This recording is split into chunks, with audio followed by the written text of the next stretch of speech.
دول 4 بيضات عشان ده بيض صغنن. 4 بيض. استنوا.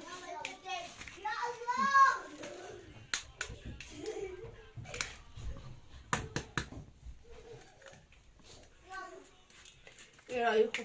4 بيضات اهم. وهنحط معاهم، خليكم معايا، كوباية سكر. انا هعملها على ايدي مش هعمل في الخلاط. حمزة بيقول لكم باي. حمزة اهو. بحبش اعمل لهم ايه؟ حمزة بيسلم عليكم. وانا استنوا هجيب كيلو سكر. هكمل بس كوباية السكر. ولا بقول لكم ايه، استنوا كده. السكر ده ناعم وابيض والسكر ده غامق، فنعمل دوت نحطه كده في البطرمان كله ونعاير من اول جديد كوبايه تانية. استنى نعاير كوبايه من الناعم الحلو ده كده عشان يبقى في الكيكه.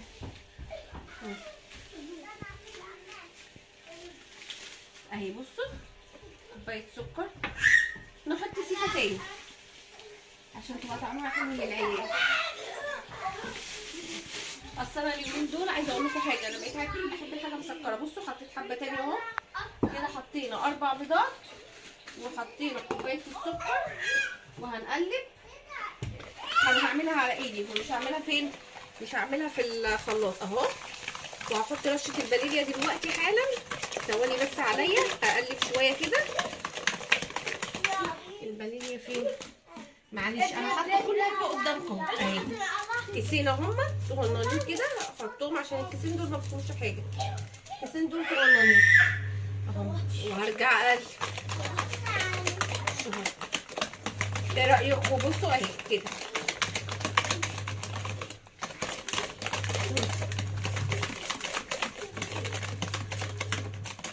وبعد كده اللهم صل عليك يا نبي هنحط ايه؟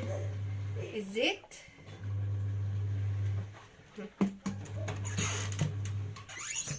بصوا اهي كوبايه الا ربع زيت. وهنحط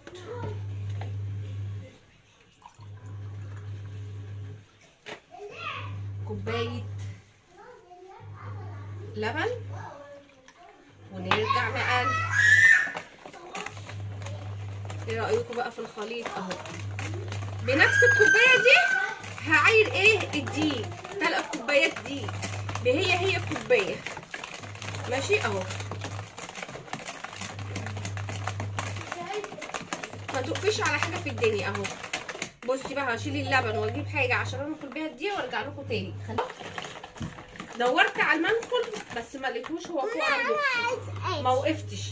جبت البتاع ديت وهنخل بيها كوبايه من الدقيق كده اهوت بالشكل ده. مش هنقف على حاجه، تقفيش على حاجه في دنيتك اهو. برضو هننخل ايه؟ هعاير كوبايه تانية. امسكي كده بس وتشوفي حضرتك عشان اعاير كده كوبايه.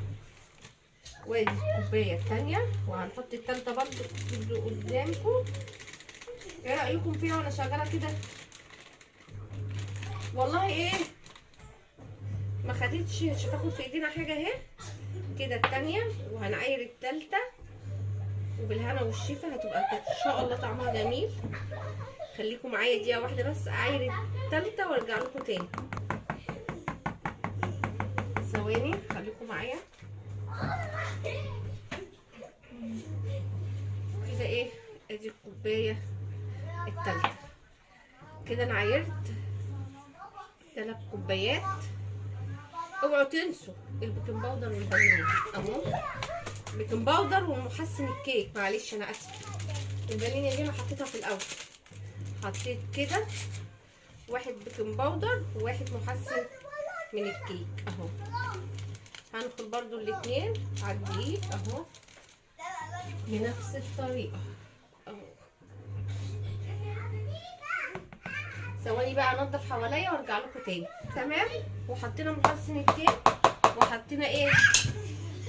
البيكنج باودر. وهنجيب رشه ملح صغنونه جدا. بصوا حاجه اهي، حاجه ما تسكرش كده. وهنقلب العجينه بقى في الخليط كله. بسم الله الرحمن الرحيم. عشان نحطها في الفرن. بس كده؟ لا، ده انا لسه هظبطها. اصبروا بس عليا وانتوا تشوفوا ايه الجمال والحلاوه بتاعها لما اعملها باذن الله. دي واحده بس، هجيب المضرب واجي. اديني ايه، جبت المضرب وضربتها اهو بالمضرب. بضربها حلوه قوي عشان ما يبقاش فيها اي حاجه مكلكعه اهي بالطريقه دي. بصوا الخليط بقى سايل وجميل قوي. انا بقى هقسم الخليط دوت نص شوكولاته، نص بالكاكاو ونص كده، ولا نعمله كله بالكاكاو؟ ايه رايك؟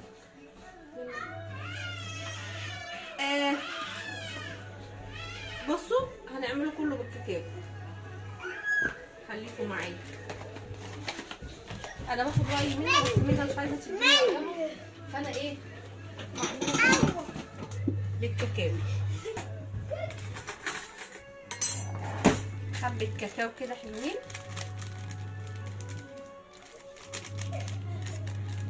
لا مش هحطهم كلهم كده على الايه، على العجينه، عشان العجينه اللبن بتاعها حلو وحاجتها حلوه. هتشوفوا دلوقتي هعمل ايه في الكاكاو ده الاول قبل ما احطه على العجينه. هقلبه بايه، بشويه لبن كده حلوين، وبعد كده احطه فين، على العجين. لبن ساقع ماشي، خليكم معايا.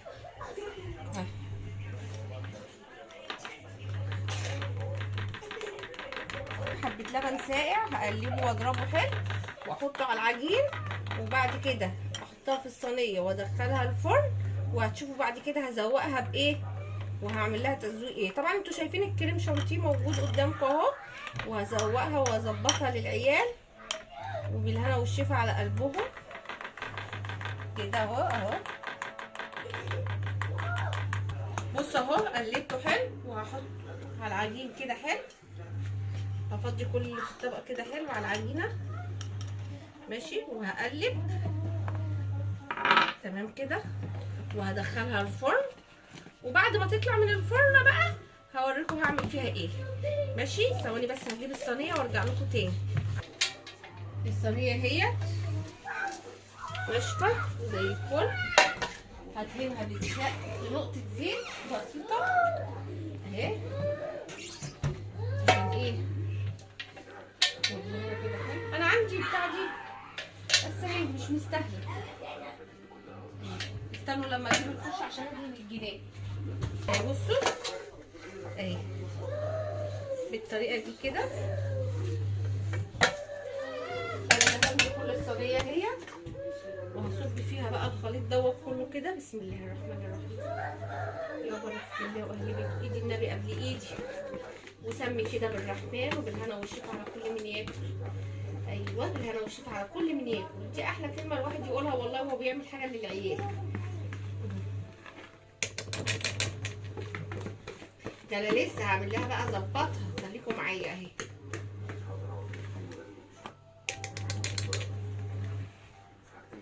في الوقت بقى اللي انا هدخلها الفرن دي هتشوفوا انا هعمل لها ايه ماشي. خليكم معايا ثانيه واحده انضف بس حواليا كده. دخلتها في الفرن خلاص، وبعمل بقى الكريم شانتيه. دول كيسين من الكريم شانتيه هما زي ما انتم شايفين، وهحط عليهم ميه، وهحط كيسين اهمت وهحط لهم الميه واظبطهم واعملهم. وخليكم معايا. منى بتبقى عايزه تاكلهم كده. الكريم شانتيه دوت انا هحط له كده معلقتين بس سكر، عشان ايه يبقى طعمه حلو كده اهوت. ودي كوبايه ميه ساقعه اهي، ساقعه. وبقى هقلب لحد ما يتقل ويبقى 100. وبعد كده ايه هتشوفوا هعمل له ايه اهو.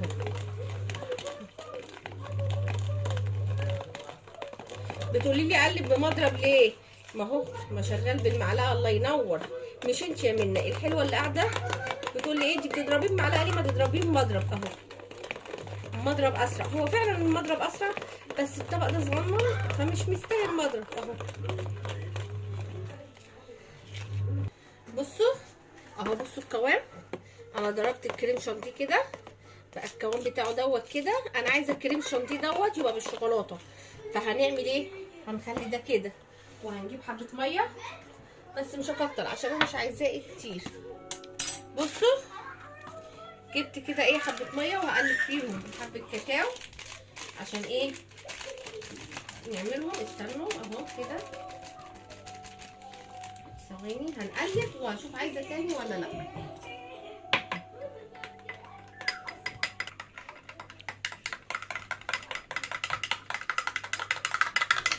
هحط حبه كاكاو تاني.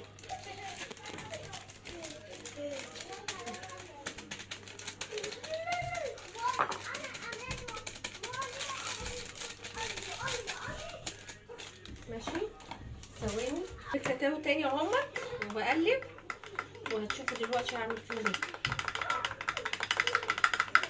انا ما حطيتش سكر على الكاكاو دوت عشان انا حطيت سكر هنا في الكريم شانتيه فما حطيتش هنا ايه سكر، وقلبتهم كده وهنزل بيهم بقى فين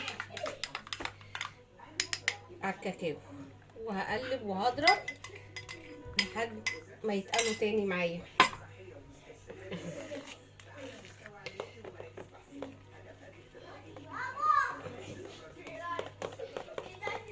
وهضرب قوي بقى وهرجع لكم تاني. كده مالوش طعم. بصوا ضربته اهوت وادي شكله اهو بتاعه التقل بتاعه والسمك بتاعه. حطيت الكاكاو على الكريم شانتيه ضربته وادي منظره وضربته حلو قوي لحد ما تقل معايا كده.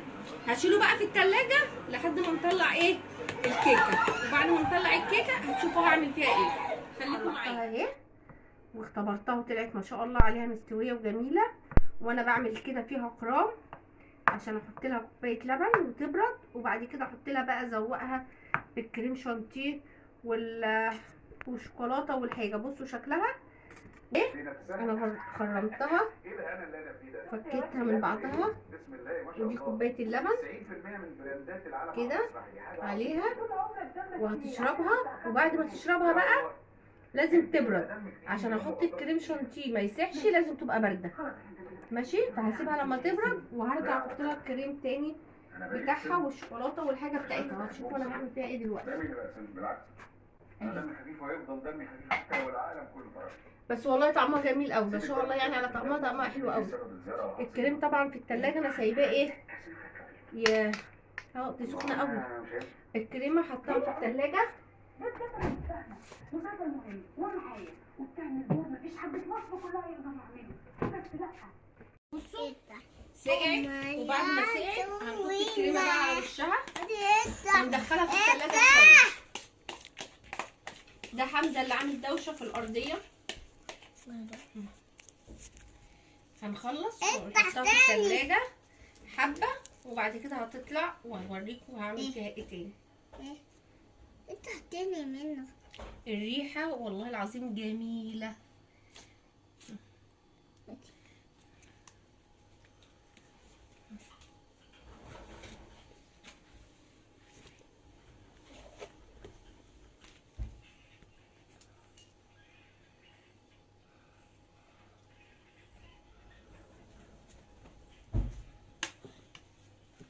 ايه رايكم بقى كده اهيت. هنحطها بقى في التلاجة شويه تجمد وبعد كده تبرد والكريم شانتيه اللي عليها ده يجمد وهتشوفوا هعمل لها ايه تاني. ماشي يلا استنوا لقيت حبه كريم شانتيه حرام. كل حاجه بفلوس والله يا جدعان. اهو لقيت حبه فحطيتهم كده. دخليها بقى ندخلها التلاجة وارجع لكم تاني. دي حته شوكولاته خام كانت عندي سيحتها بحبه لبن وهحطها على وشها وارجعها تاني في التلاجة وهفرجكم عليها بعد ما اطلعها شكلها هيبقى عامل ازاي. بالشكل ده كده. الشوكولاته لسه سخنه عشان كده ايه بتسيح معايا وهسيبها بقى حبه حلوين في التلاجة لحد ما تمسك في نفسها كلها.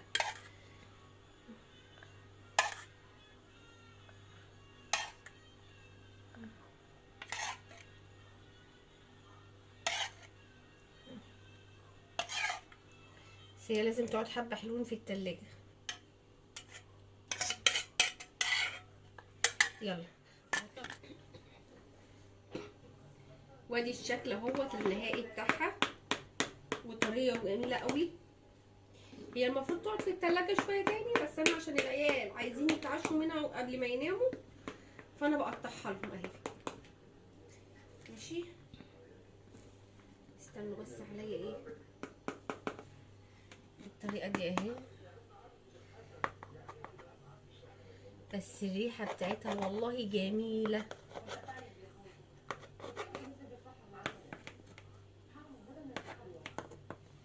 بس هي المفروض تقعد في التلاجة شويه تاني. هطلع حته وارجع لكم تاني بقى. ادي شكلها وهندوق واقول لكم رايي ايه فيها بامانه. ماشي بصوا.